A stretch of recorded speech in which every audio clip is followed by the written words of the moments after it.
सिलिगुडी सहर भन्दा गरममा बजारको भिड, ट्राफिकको हल्ला सम्झना आउने।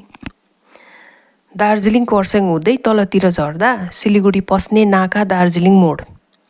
यही दार्जिलिङ मोडदेखि नजिकै वरै सानो शान्त गाउँ। यहाँ दिनहरू ओसिलो हिजआज पानी परेको परेछ। यो मधेसमा त पानी पनि सिमसिमे पर्ने होइन, ठुलै पानी पर्छ। यो पालि खै के हो, दसैँ नजिकै आइसक्यो, पानी पर्न छोडेकै छैन। यो पालिको दसैँ हिले दसैँ नै हुन्छ पक्का।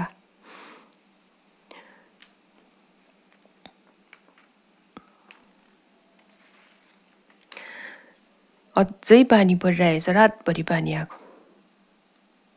यो निदाउरो गाउँ चरीबरीको चिरबिरसँगै बिउजने गर्छ। गाउँ बाक्लै छ, तर हरियाली भने मासिएको छैन। यसैले चराचुरुङ्गी देख्न पाइन्छ वरपर। त्यसपछि बिस्तारै शङ्ख घन्टीको आवाज र पूजा मन्त्र उच्चारणको ध्वनिसँगै यहाँको वातावरणमा सजीवता आउँछ।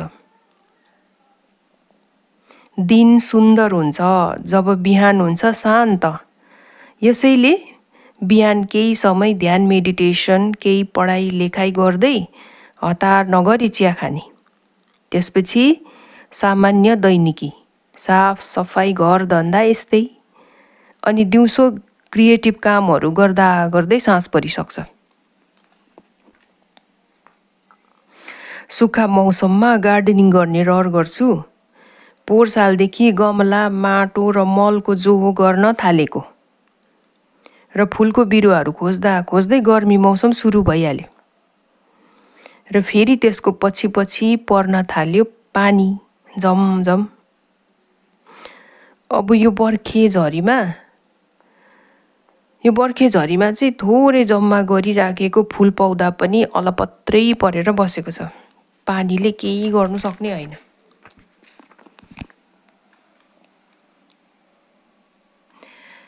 केही वर्ष यता मलाई सन्चो छैन।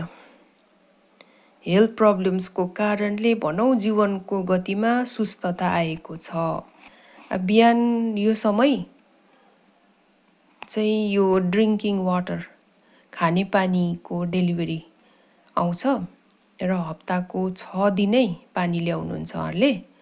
आइतबार चाहिँ ग्याप हो, छुट्टी, र यो चाहिँ बेस्ट ड्रिङ्किङ वाटर। सस्तो सुविधा यसरी पाइन्छ यहाँ। र मैले भन्दै थिएँ हेल्थ प्रब्लम्सको कारणले भनौँ स्लोइङ डाउन द पेस अफ लाइफ। अब जुन दिन यो शरीरले साथ दिन छोड्छ नि, त्यो बेला मात्रै मान्छेको होस चाहिँ आउने रहेछ। मेरो पनि होस आयो र स्वास्थ्यको, आफ्नो हेल्थको भ्यालु थाहा पाएँ। र केही किनमेल थियो, ग्रोसरी सपिङ।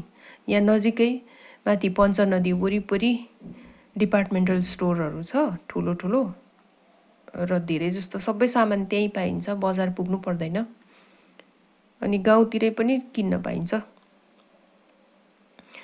र भनिन्छ नि, निरोगी मान्छेको 1000 इच्छाहरू हुन्छ भने रोगी भएपछि एउटै मात्र चाहना हुन्छ, त्यो हो रोगबाट छुटकारा।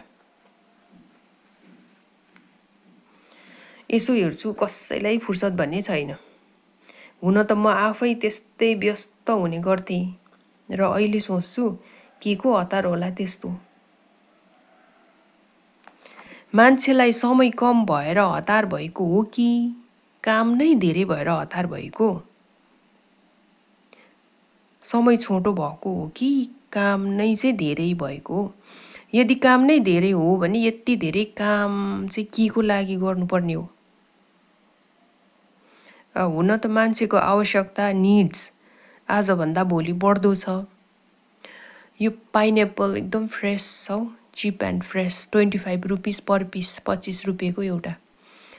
यहाँ गाउँमा यो चाहिँ सागसब्जी फलफुलहरू ताजा किन्न पाइन्छ घरको गेटकै अगाडि, र सजिलो छ।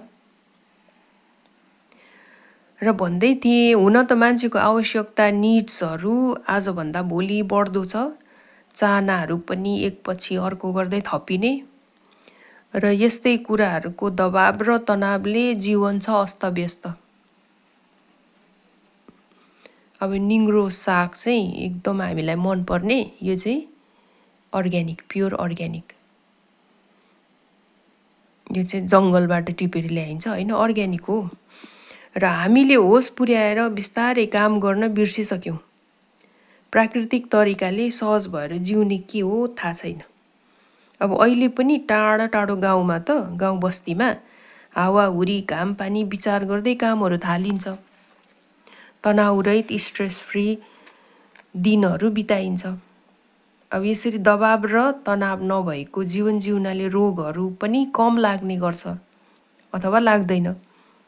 हामीले आफ्नो शरीरमा पालिराख्ने कतिपय रोगहरू यस्तै तनाव र दबावले निम्त्याएको पाहुनाहरू न हुन्।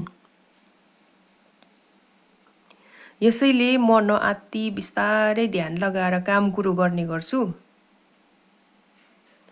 नेगेटिभिटीबाट टाढै बस्ने कोसिस गर्छु। विशेष म आफै नै धेरै सेन्सिटिभ भएको हुनाले वरिपरि भइराख्ने कुराहरूले मलाई सजिलै असर गर्छ। यसैले सचेत भएर अथवा अवेर भएर बस्ने र सरल जीवन बिताउने सक्दो प्रयास गर्छु। यो केही वर्षको सिम्पल, इजी, स्लो लाइफले मलाई भ्यालुएबल लाइफ लेसन्स सिकाउँदै आएको छ। जस्तै जति प्रकृतिको नजिक भयो उति नै मन मस्तिष्क स्थिर रहने रहेछ। एङ्जाइटी, डिप्रेसन कम हुने, निको हुने, क्रिएटिभ कामहरू गरिरहँदा चिन्ता फिक्री टाढै बस्ने। र सिक्दैछु यहाँको तापिलो मौसममा पनि शीतल दिनहरू पर्खेर बस्न, पानी झरी ल्याउने बादल कुर्दै खुल्ला आकाश निहालेर बस्न, अनि सबैभन्दा सुन्दर सकिरहेछु समयलाई पर्खिन, आफूले आफूलाई यहाँसम्म आइपुग्न।